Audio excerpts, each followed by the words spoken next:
JPhase TV, Yehoshua Hamashia au centre de notre message. JPhase TV, gagner des âmes pour Yehoshua et servir les autres, voilà pourquoi nous existons. Émissions, conférences, prières, enseignements, informations et films. Réveil, réforme dans l'amour, la sanctification et l'excellence. Abonnez-vous et activez la cloche de notification pour ne rien rater.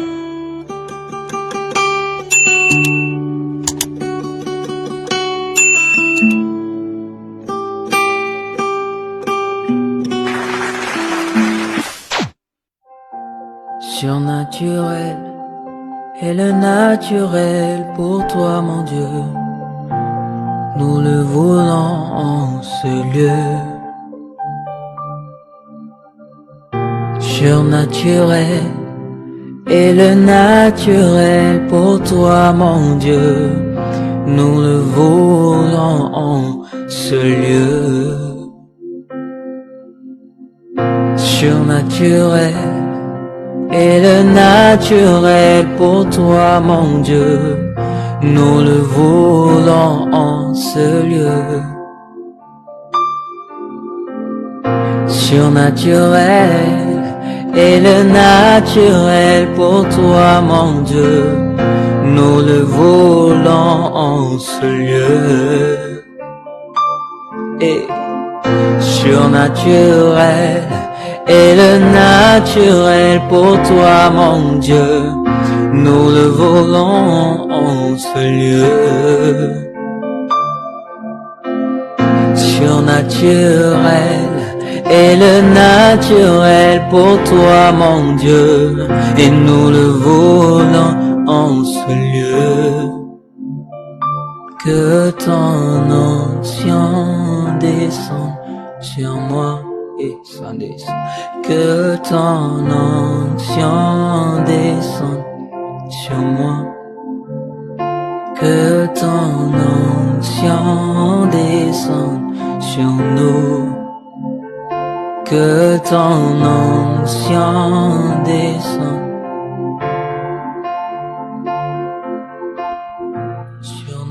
Merci pour le surnaturel. Merci pour ton amour, Seigneur. Merci pour ta compassion. Merci, Seigneur, pour la bonne santé que tu nous as donnée. Merci. Bénis ta parole, bénis ton peuple.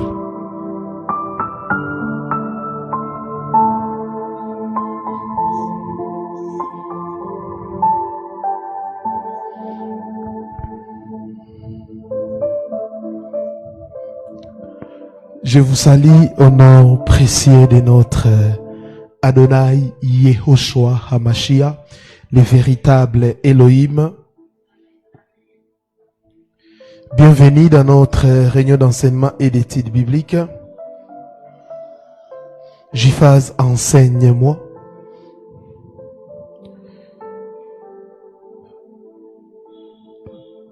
Je salue nos bien-aimés qui sont connectés ce soir. Je crois que le Seigneur vous fera encore énormément de bien. Avoir une foi inébranlable. Je crois tout au long de cette semaine, je parlerai de ça. Avoir une foi inébranlable. Nous allons lire la parole du Seigneur, les versets que nous connaissons. Hébreux chapitre 11, le verset 6e. Or, sans la foi, il est impossible de lui être agréable. Car il faut que celui qui s'approche de Dieu croit que Dieu existe, la première chose, et qu'il est le rémunérateur de ceux qui les cherchent. Je crois que nous connaissons bien ces versets. Mais j'aimerais vous dire ceci. Merci, vous pouvez reprendre vos places. J'aimerais vous dire ceci. Le Seigneur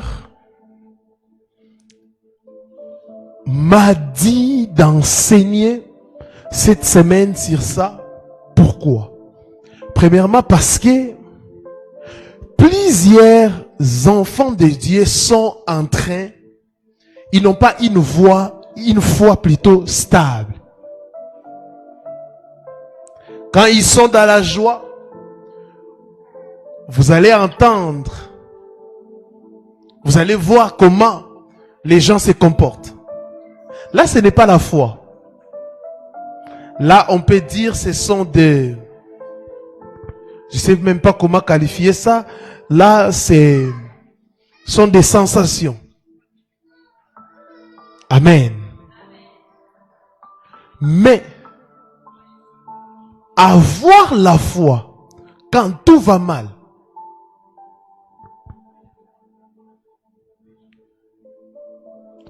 le frère dit ce n'est pas facile, c'est facile. Je vais vous le démontrer. Une foi inébranlable, c'est-à-dire la foi ne doit pas dépendre des circonstances que tu traverses, mais la foi doit dépendre de ton Dieu. Une foi qui dépend des circonstances, tu ne vivras pas une foi inébranlable. Ta foi sera instable. C'est pour cela plusieurs personnes aujourd'hui, quand ils ont des moyens, quand ils ont des biens matériels, tout va bien, ils abandonnent le Seigneur. On a des frères ici, des sœurs ici qu'on a prié pour eux. Aujourd'hui, ils sont en train de travailler à la présidence, à la primature, ça et là.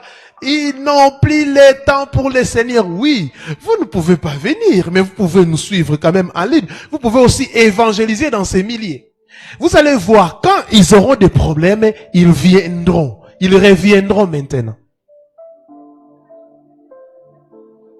Acquérir une foi inébranlable à Yahushua HaMashiach est un cheminement spirituel qui demande du temps, de la persévérance et une relation profonde avec Yahweh. Je le répète encore. Acquérir une foi inébranlable à Yahushua HaMashiach est un cheminement spirituel qui demande du temps, de la persévérance et une relation profonde avec Elohim. Les mardis et les jeudis, je vais vous donner 10 principes clés pour acquérir une foi inébranlable. 10 principes clés pour acquérir une foi inébranlable. Peut-être ce soir je donnerai 3, 4, 5, je ne sais pas, selon que l'Esprit va me conduire. Voilà. Acquérir, avoir une foi inébranlable. Je prie que ce soir, que le Seigneur puisse rendre ta foi inébranlable.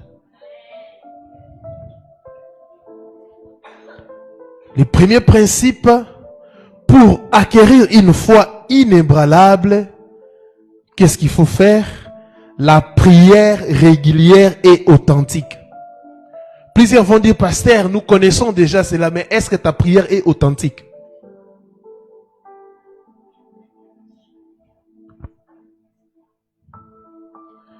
Un jour, quelqu'un m'a dit, pasteur, depuis que je suis chrétien, je n'ai jamais entendu la voix de Dieu. Mais il prie, il gêne. Elle fait des veillées, des nuits de prière. Je vais vous expliquer une chose.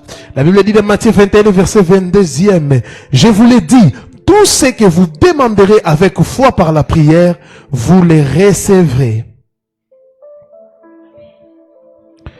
La prière, bien-aimée, renforce la foi en établissant une connexion intime avec Elohim. Des gens qui prient sérieusement, je dis bien sérieusement, je ne parle pas de faire de bruit, je ne parle pas de chanter, les gens qui prient sérieusement, ils ont une connexion intime avec le Seigneur. Et quand il y a une connexion intime avec le Seigneur, ta foi ne sera jamais brisée. Ou ta foi ne sera jamais instable. Pourquoi? tu es connecté à la source.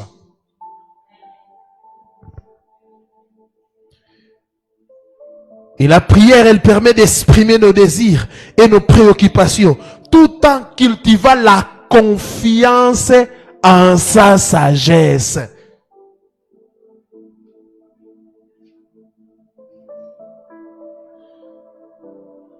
D'ailleurs, quelqu'un qui prie, il est écrit, le Seigneur a dit, cacherai-je à Abraham ce que je compte faire? Pourquoi le Seigneur n'a pas caché à Abraham ce qu'il comptait faire? Parce que Abraham était un intime.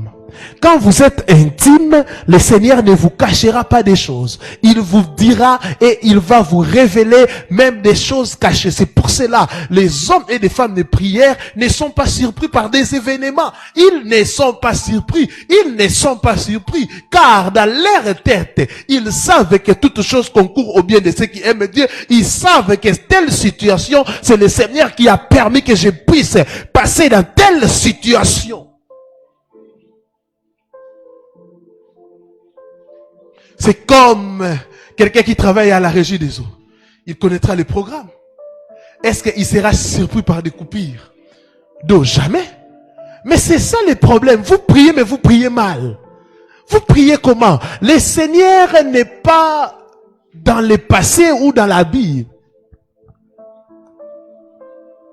On avait un débat avec quelqu'un, il est en train de dire, la Bible est un livre. Je dis, c'est faux.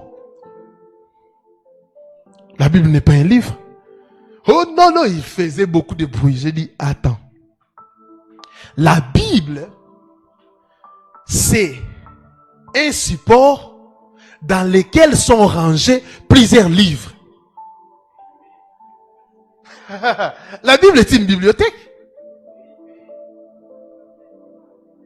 J'ai dit, en pleine émission, hein, je comprends. Tout ce qui est écrit dans la Bible, ce sont des gens, des personnes comme nous qui ont vécu ces expériences. Hébreu même est en train de dire, Élie, c'est l'homme de la même nature que nous.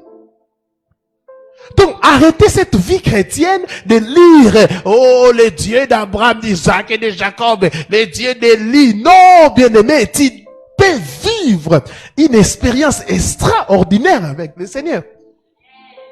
Les hommes de prière ne sont jamais surpris. Des hommes et des femmes de prière marchent non par la vie, mais par la foi. C'est difficile que les circonstances puissent changer. Un homme qui prie, une femme qui prie. En priant, nous prenons conscience de notre dépendance envers les divins. Ce qui nourrit notre foi et nous guide sur notre chemin spirituel.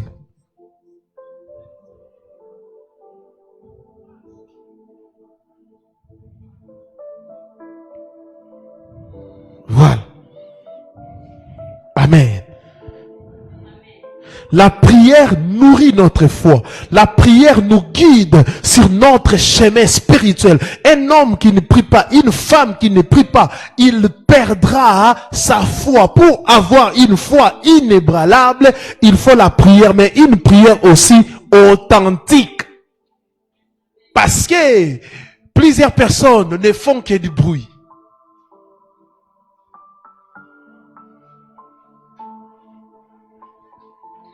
J'aimerais vous poser cette question. Est-ce que le Seigneur est vraiment votre meilleur ami? Est-ce que vous avez une relation avec le Seigneur? Parce qu'il dit, mes brebis attendent ma voix. Si toi tu as des problèmes d'écoute, c'est que tu n'es pas sa brebis.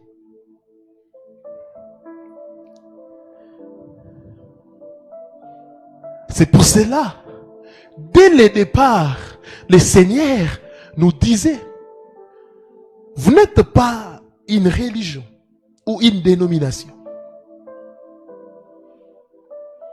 D'ailleurs, si vous vous rappelez, la dénomination est venue après. Pourquoi? Nous sommes dans un pays où on devait respecter la loi. Mais en réalité, nous sommes des enfants de Dieu. Et quiconque s'est dit enfant ou brebis du Seigneur, il doit avoir comme conséquence quoi? L'écoute.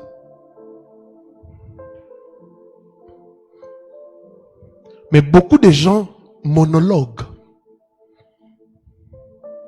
Tu parles pendant 4 heures du temps, 5 heures du temps. Mais qu'est-ce que le Seigneur t'a dit? Le Seigneur parle tantôt d'une manière, tantôt d'une autre. Moi, il y a des moments où je prie, le Seigneur me dit, va dormir. Je dors comme ça, j'ai un songe.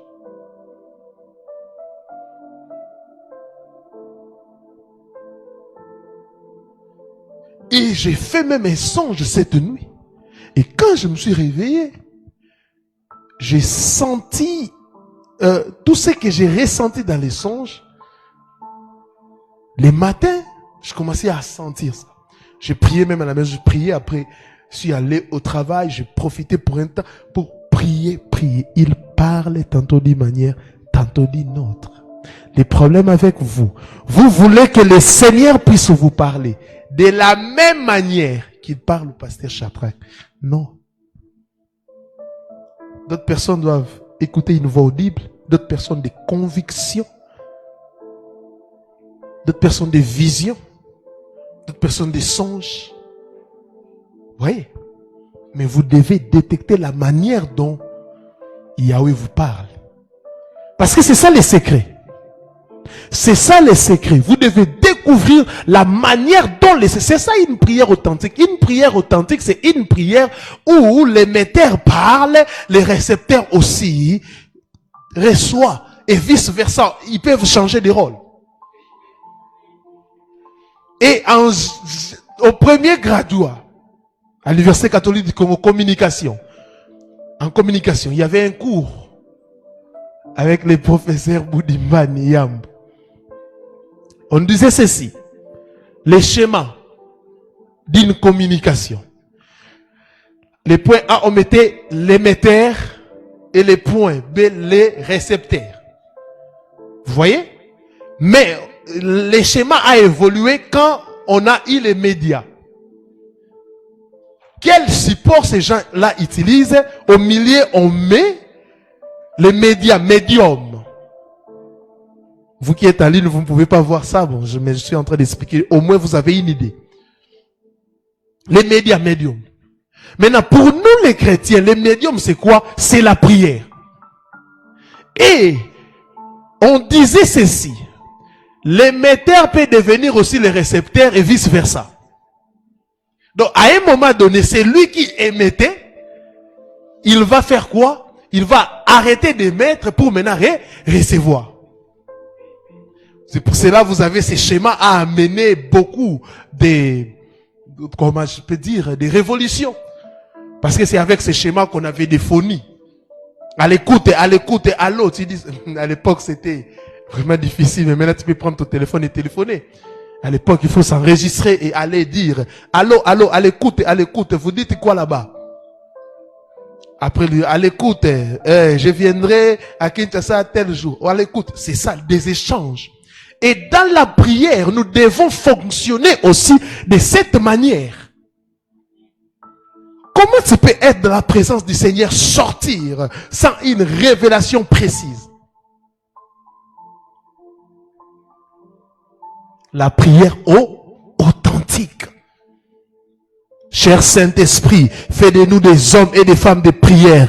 Au nom de Yahushua Hamashiach, Amen. Que le Seigneur puisse faire de toi un homme de prière, une femme de prière, afin que ta foi puisse être inébranlable. La prière authentique, c'est le premier secret. La prière authentique. Et qui dit prière authentique, c'est-à-dire prier comme dit la Bible avec des mains pures.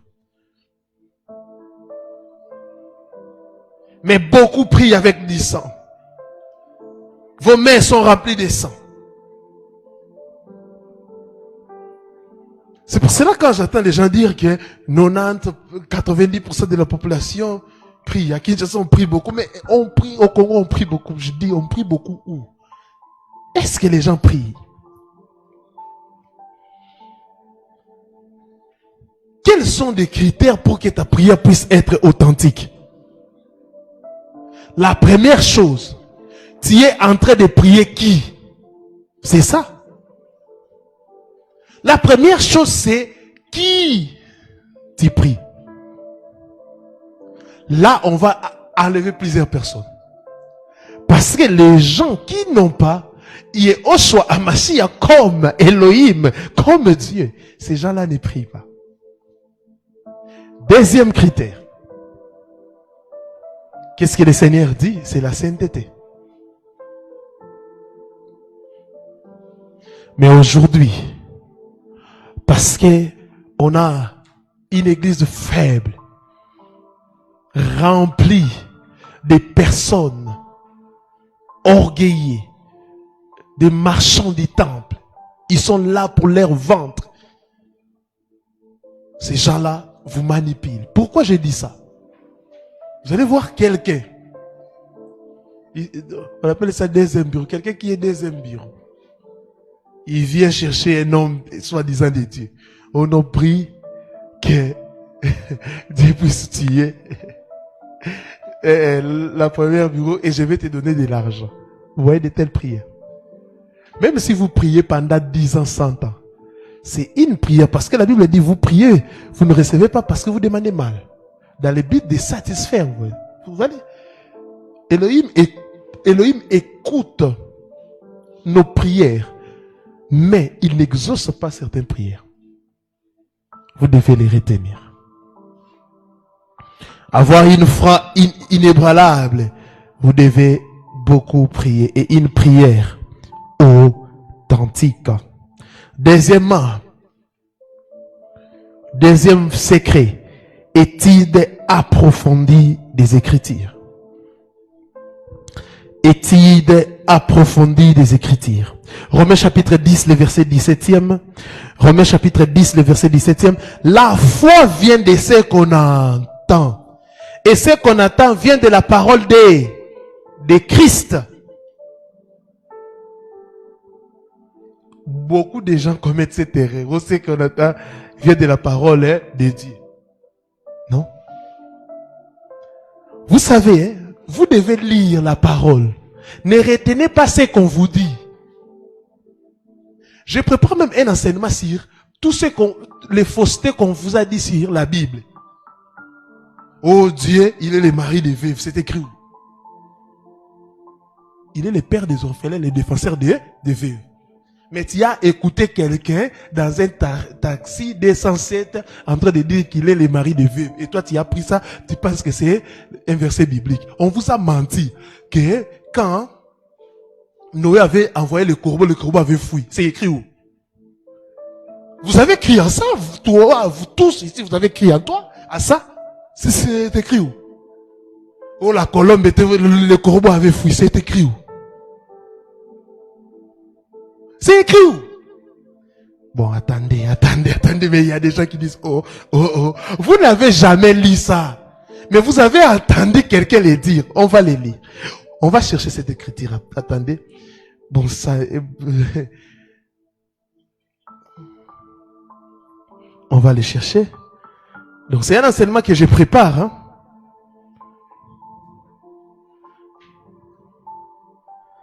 C'est un enseignement que je prépare. J'ai recensé beaucoup de choses.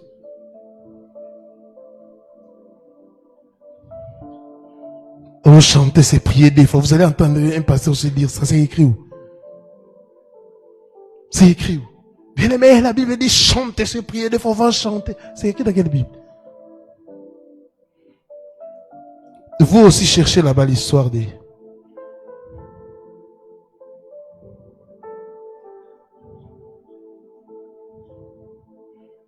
Amen. Vous allez voir les gens dire.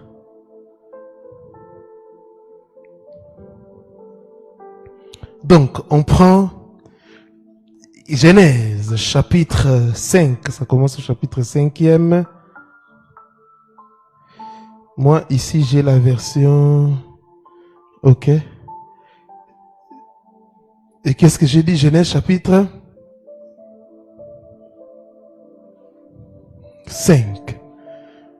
Est-ce que quelqu'un a trouvé? Est-ce que quelqu'un a trouvé?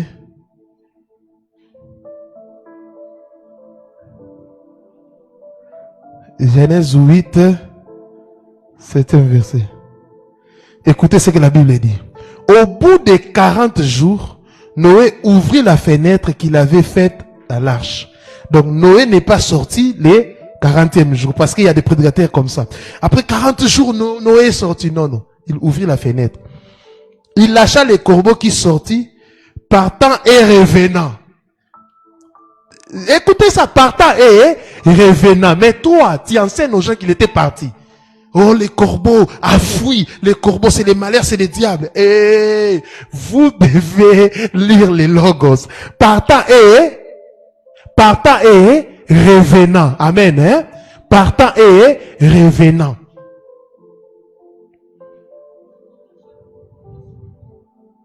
Jusqu'à ce que les eaux eussent séché sur la terre. Les corbeaux faisaient quoi? Donc les corbeaux étaient fidèles à la mission. Vous allez voir que la colombe qu'on vous a présentée comme une bonne personne, elle n'était pas une bonne personne. Jusqu'à ce que les eaux eussent séché sur la terre. Il lâcha aussi la colombe. Le corbeau a accompli sa mission. Qui sortit partant et revenant jusqu'à ce que les eaux eussent séché sur la terre. Il lâcha aussi, et non le corbeau avait fui, non.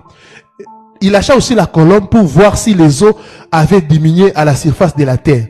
Mais la colombe ne trouva aucun lieu pour poser la pente de son pied et elle revint à lui dans l'arche. Car il y avait des eaux à la surface de toute la terre. Il avança la main, la prit et la fit entrer auprès de lui dans l'arche. Donc, la colombe n'a pas vu un endroit où mettre, quoi? Ok. Donc, si, écoutez maintenant, le verset combien, je sais encore quoi? Le verset 10e. Il attendit encore 7 autres jours et il lâcha de nouveau la colombe hors de l'arche. Vous avez entendu ça, non? Vous avez entendu ça, non? Donc, il n'était pas sorti le 40e jour. Le verset 12e. Il attend encore 7 jours, tout ça. Et il lâcha la colombe, mais il ne revient plus à lui.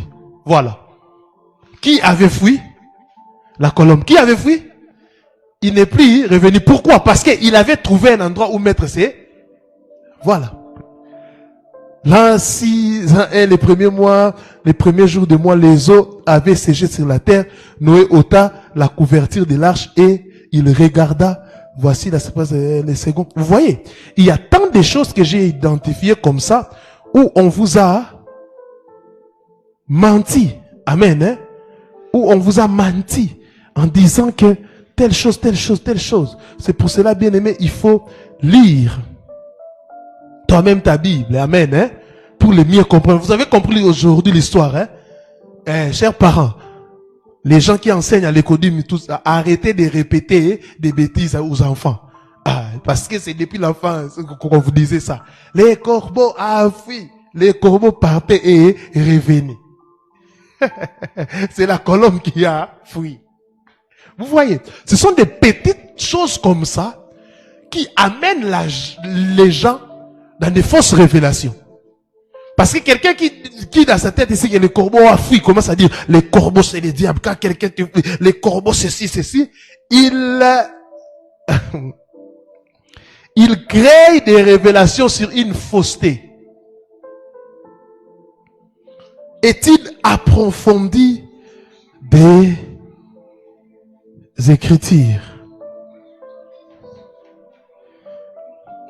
Étude approfondie. Vous voyez, dans tout ce que je suis en train de dire, même par la prière, j'ai parlé d'une prière authentique, une étude approfondie des Écritures. Ici, je ne parle pas de la lecture. Parce qu'il y a les gens qui lisent la parole, mais il y a les gens qui étudient la parole. Pour bien étudier la parole, tu dois avoir un sujet. Par exemple, tu dis, bon, moi je vais étudier les salis. J'ai déjà enseigné ici les salis, de l'ombre à la réalité. Les salis n'a pas commencé dans la nouvelle alliance. Donc les salis s'est manifesté dans la nouvelle alliance. Déjà, dans l'ancienne alliance, il y avait un plan de salut. tout ce qu'on faisait comme sacrifice, c'était une préfiguration de la mort et de la résurrection de Yahushua à Mashiach. Tu prends les salis, tu commences maintenant à chercher des versets qui parlent des salis dans la Bible. Tu prends ces versets-là, tu commences à faire une étude approfondie. Et pour faire une étude approfondie, vous devez avoir des dictionnaires bibliques, des dictionnaires de langues et avoir plusieurs versions pour comprendre les sens cachés. Amen. Mon frère, lève-toi à la place. Là-bas, tu bloques le passage. Amen. La Bible joue un rôle crucial dans l'inébranlabilité de la foi en fournissant une base solide. Quittez-les derrière, frère. Une base solide de vérité et de révélations divines. La lecture et l'analyse des Écritures nourrissent la compréhension et l'engagement spirituel, renforçant ainsi la foi en Elohim. Vous savez, plusieurs fois, au début de ma vie chrétienne, l'étude de la parole, en tout cas, a contribué beaucoup dans ma foi. À un moment donné même, je crois c'était 1 ou 3 mois passés, je commençais à avoir des problèmes des yeux, mais j'ai prié, le Seigneur m'a guéri. Pourquoi les problèmes des yeux? Parce que moi, si je prends un livre, je dois le finir, un ouvrage. Un jour, un frère d'une église, il m'avait, un député m'avait donné un livre sur l'évangélisation. J'ai pris le livre à 12 heures et à 16 heures, j'avais fini, c'était 270 quelques pages. J'ai fini et je lui ai écrit une synthèse de ce qui... Il m'a dit, ah, pasteur, vous avez déjà fini. Il y a eu des fois où je lisais tellement la Bible parce que moi, quand on enseignait à l'université, ce que j'écoutais là, c'était déjà bon pour moi. Et quand je rentrais à la maison, j'ai réalisé, pendant des blocus, je n'avais pas le temps de lire encore des notes parce que j'avais tout en tête. Et je prenais la Bible. Et quand les gens, les parents, les gens me voyaient avec la Bible, ils disaient que tu n'es pas en train d'étudier. Alors qu'est-ce que je faisais? Je mettais des notes comme ça. Je lis la Bible. Quand quelqu'un passe pas, je remets les notes. Alors je suis en train de lire la Bible. Il y avait des fois que je commençais la lecture à 3 heures. Jusqu'à 12 heures. C'est bien de faire les veillées des prières. Faites aussi des nuits des Écritures.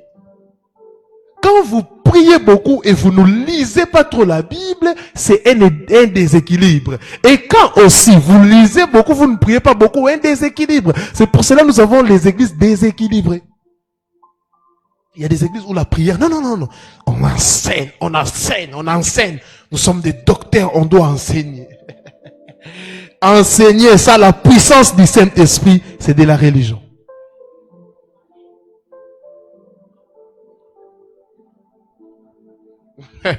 Un jour, quelqu'un m'avait dit, pasteur sans miracle, ça professeur à religion. Oui. Ah oui? Est-ce que votre professeur de religion vous a déjà guéri même des maux de tête? Jamais. Toute personne que Elohim a utilisée dans la vie, la personne là avait 2 piliers. La prière authentique des miracles et la parole du Seigneur. Lisez l'histoire. Lisez les Catherine Kuhlman, lisez les Branham, lisez. Ces hommes marchaient avec des choses. La parole, mais aussi la puissance. Paul dit que mes serments ne se reposaient pas seulement par des discours, mais par la démonstration de la puissance. En méditant sur la parole d'Élohim, les croyants approfondissent leurs relations avec lui et trouvent un soutien face aux défis de la vie. Un soutien face aux défis de la vie. Un jour, j'ai passé par des moments difficiles. Un prophète m'a pas dit, et ainsi dit l'Éternel, il m'a dit, lis tel psaume. Je suis rentré à la maison, j'ai lisé. C'est comme si Elohim me parlait. C'est comme s'il me parlait. C'est comme s'il me parlait. Seigneur Yoshua Mashiach, augmente notre amour pour ta parole afin que notre foi devienne inébranlable. Mais aujourd'hui, on doit vous pousser à la prière. On doit vous pousser à la méditation. Bien-aimé, moi, je n'ai jamais bâti par la grâce du Seigneur une telle église où les gens, on doit les pousser. On doit les pousser. Non. Même les enseignements que je donne aux modérateurs, aux modératrices, je leur dis, arrêtez parce que on ne doit pas pousser les gens à la prière ou à la méditation.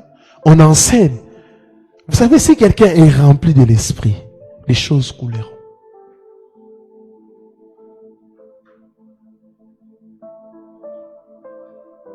Un jour, on était quelque part, j'ai senti la puissance de Dieu. Je commençais seulement à chanter. J'ai chanté. Et notre frère a commencé à prier en langue. Notre sœur a commencé à prier. J'ai chanté, les yeux fermés, on priait. Bien-aimé, le Seigneur s'est manifesté.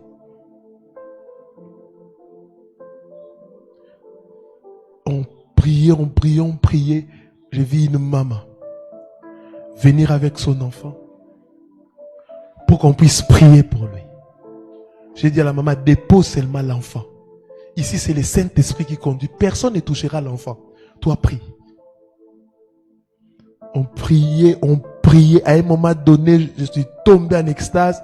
J'ai donné des messages, je ne savais même pas. J'ouvre mes yeux comme ça. On avait commencé à 7. Il n'y avait plus de place. Personne n'a prêché, personne n'a modéré, personne n'a fait ça. Vous savez, c'était un petit salon. Mais je regarde à l'extérieur, il y avait au moins plus de 100 personnes. Qui vous a invité? Non, personne. Quand vous étiez en train de prier, on a entendu des bruits. Moi, je suis venu pour regarder automatiquement. Le Seigneur m'a emballé.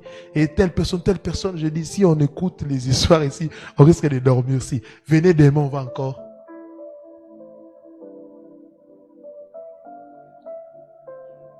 Est-ce que vous avez le temps d'étudier la parole, de discuter, d'échanger sur cette parole?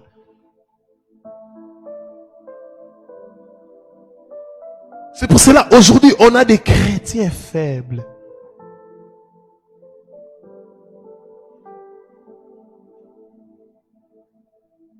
Et si vous lisez la parole comme des simples lecteurs, vous n'allez pas bénéficier de sa puissance.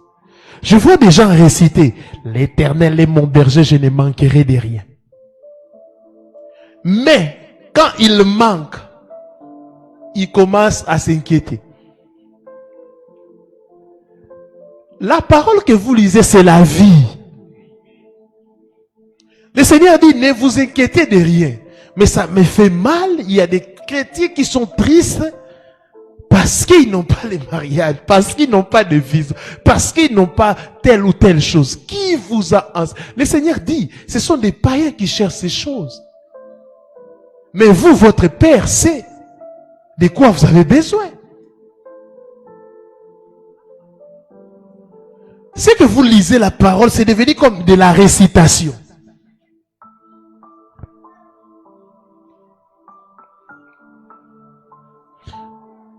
Troisième chose, participation active à la communauté chrétienne. Participation active à la communauté chrétienne. Matthieu chapitre 18, le verset 20. Matthieu 18, 20. Car là où 2 ou 3 sont assemblés à mon nom, je suis au milieu d'eux. La communauté joue un rôle essentiel dans la fermeté de la foi. Car elle offre soutien, encouragement et partage d'expérience. Oui. Parce qu'il y a beaucoup de gens qui disent, non, moi je ne fréquente pas l'église. Moi, l'église c'est les cœurs. L'église c'est... Non, non, non, non. L'église ce n'est pas les cœurs. Non, non. L'église c'est l'ensemble des gens qui ont cru au Seigneur Yeshua HaMashiach. Et ils peuvent choisir un endroit pour se réunir. Parce que le Seigneur dit, là où 2 ou 3 sont réunis, ensemble à mon nom, je suis au milieu d'eux. Oh, je suis l'église. Toi, tu n'es pas l'église. Tu es un membre de l'église. Mais tu n'es pas l'église. Et c'est vrai, l'église, ça n'a rien à voir avec un bâtiment. Ça n'a rien à voir avec une dénomination. Mais il est doux et agréable pour les frères de demeurer ensemble. La Bible, c'est clair. Les apôtres se réunissaient pour prier. Les apôtres jeûnaient et priaient ensemble. Ils se réunissaient. Ils allaient au lieu de la prière. La Bible dit, à l'heure de la prière, je crois que c'est dans Actes des Apôtres, à l'heure de la prière. Donc, ils avaient aussi des heures de prière.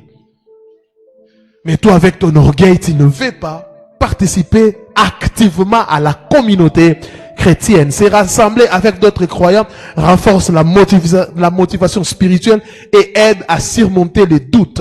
Combien de fois on était frustré au travail. Combien de fois on avait une journée chargée, mais quand on vient, on prie ensemble, on communie ensemble. Un frère chante, un frère prêche, un frère nous motive. Et après, nous avons les interactions et l'adoration collective créent un environnement où la foi peut s'approfondir, permettant aux membres de grandir ensemble dans leurs relations avec Elohim, les uns avec les autres. Seigneur, augmente dans nos cœurs notre amour pour nos assemblées locales.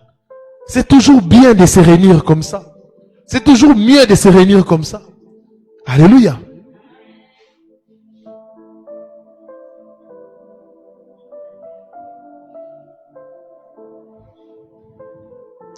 Avoir une foi inébranlable. Or, sans la foi, il est impossible de lui être agréable. Vous voyez ça? Sans la foi, il est impossible, dit la parole, de lui être agréable. Je ne sais pas si tu as déjà... Je ne sais pas si tu as déjà analysé ces versets. Donc, si tu n'as pas la foi, il t'est impossible d'être agréable à Dieu. Car il faut que celui qui s'approche d'Élohim, la première chose, il doit croire à l'existence d'Élohim.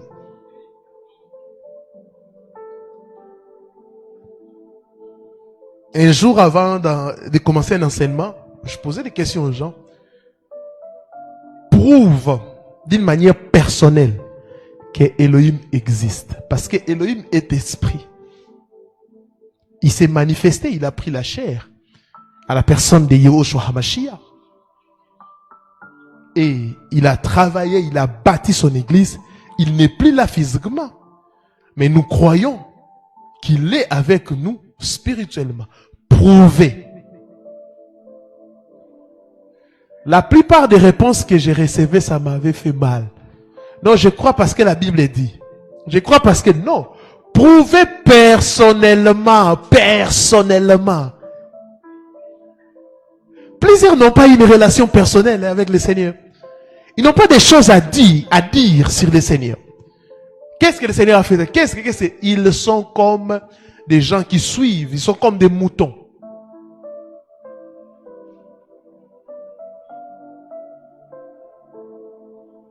Et la religion a vraiment réussi à détruire la foi. Parce que dans la religion, on te présente un Dieu lointain. Alors qu'il s'est manifesté pour que, il l'a dit, il a pris la forme, il est devenu semblable aux hommes. C'est pour faire quoi? Limiter la distance qui existait.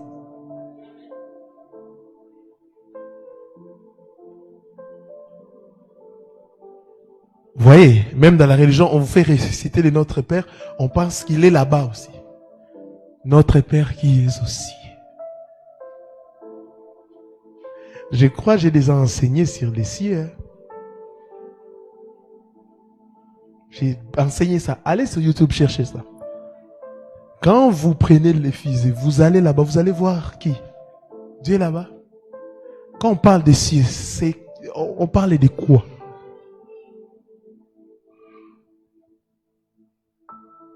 Il n'est pas loin. Il est dans ton cœur. Et il marche avec toi. Et tu dois voir les preuves de son existence. Croire à l'existence. Et deuxième chose, j'aimerais booster ta foi au nom de Jésus-Christ ce soir. Qu'il est le rémunérateur. Pas de n'importe qui. Mais il est le rémunérateur de ceux qui les cherchent. C'est comme l'apôtre Paul dit, celui qui ne travaille pas ne mange pas. Donc, pour manger, tu dois travailler. Donc, ici aussi c'est clair. Pour être rémunéré, tu dois chercher.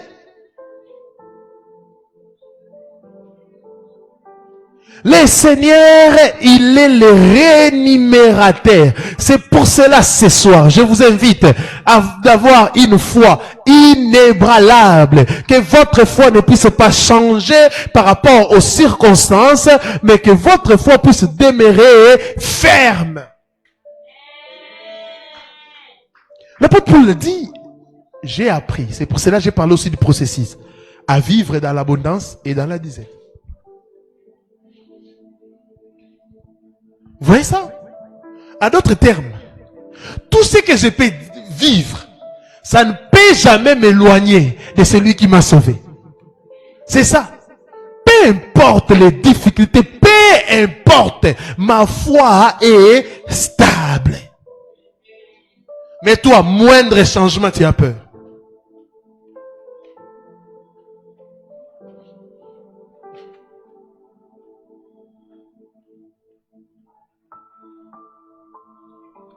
Mon père dans la foi,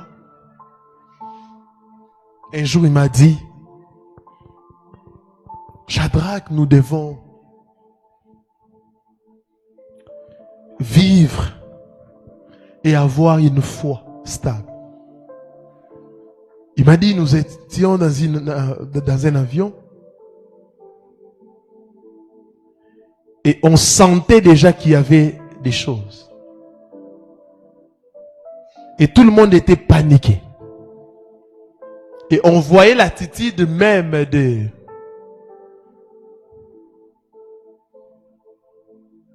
Non, pas des pilotes, des gens qui servent dans l'avion là, les hôtesses de l'air, pas des pilotes. On savait déjà qu'il y avait un problème. Et on a annoncé qu'on ne sait plus comment atterrir, quelque chose comme ça. Et les gens étaient paniqués. Il a dit, même ma secrétaire et l'équipe qui m'accompagnait étaient paniqués. Mais moi, j'étais très posé. On a fait au moins 20 minutes et après, des choses sont revenues. On a atterri. Et un monsieur est venu me dire, est-ce que vous êtes vraiment humain? Papa, vous êtes vraiment humain? Tout ce qu'on a vécu là-bas, mais vous étiez calme.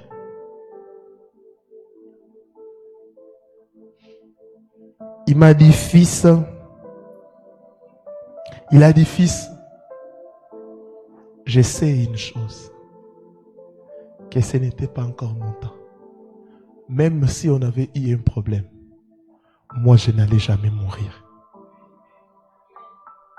Cette phrase m'a beaucoup encouragé. C'est ce qu'aussi notre Seigneur a fait. Ils étaient dans la barque en train de partir et il y a eu la tempête et les apôtres étaient paniqués. Pourquoi les apôtres étaient paniqués? Les apôtres, ils n'avaient pas la foi. Vous allez remarquer, à la fin, le Seigneur a dit, où est votre foi? Pourquoi? Le Seigneur savait qu'il ne mourra pas par la noyade, mais à la croix.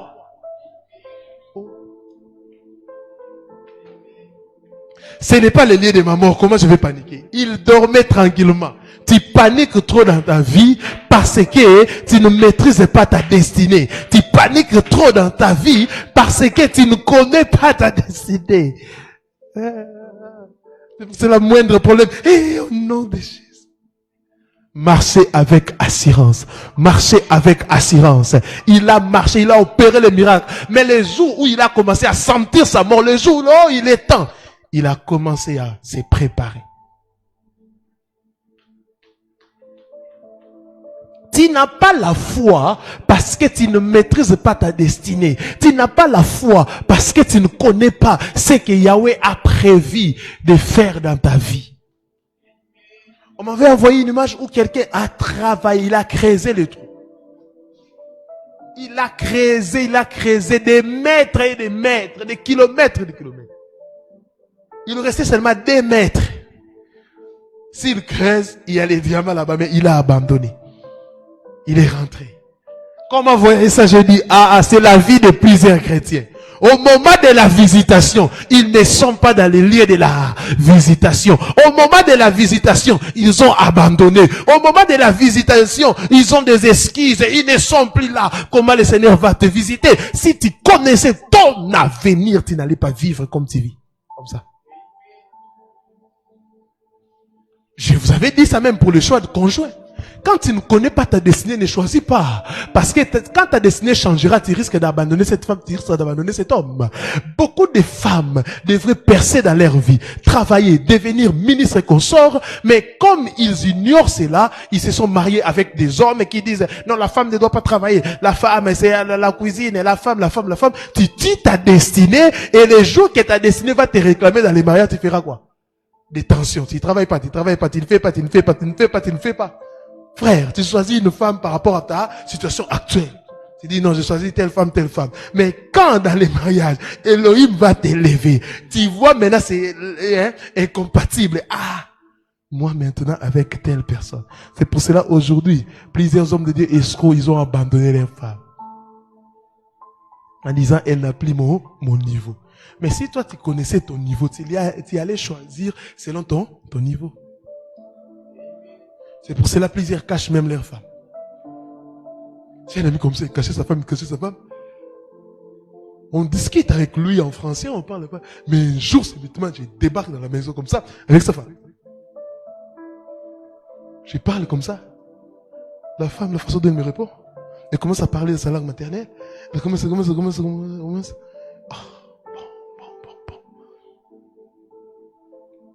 Et j'ai appelé les messieurs en question, le prophète, il est venu. Après, on a commencé à parler. Il me pose des trucs la question. Tu as parlé avec madame? Oui, on a parlé, mais bon. On n'arrivait pas à se comprendre. Elle parlait en langue. Il dit, pasteur, c'est pour cela que je la cache là-bas. Moi, avec mon niveau. Si tu as choisi mal, tu dois supporter. Maintenant, fais en sorte que la femme aussi puisse rejoindre ton niveau.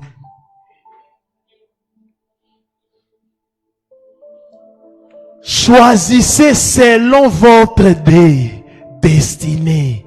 Alléluia. Car le Seigneur a des grandes choses qu'il a prévu de faire dans ta vie. Et il faut choisir selon ta destinée. Que le Seigneur vous bénisse abondamment. On s'arrête là. On va prier un peu. On va prier. Avoir une foi inébranlable. Oh Seigneur.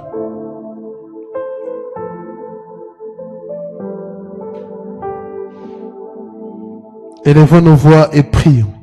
C'est vrai, ce sont des choses, peut-être tu peux dire, ce sont des bases, mais si vous ne respectez pas la base, vous ne pouvez pas aller très loin. Que le Seigneur te donne la force de prier, et pas n'importe quelle prière, mais une prière authentique. Au nom puissant et glorieux de Yahushua, prions.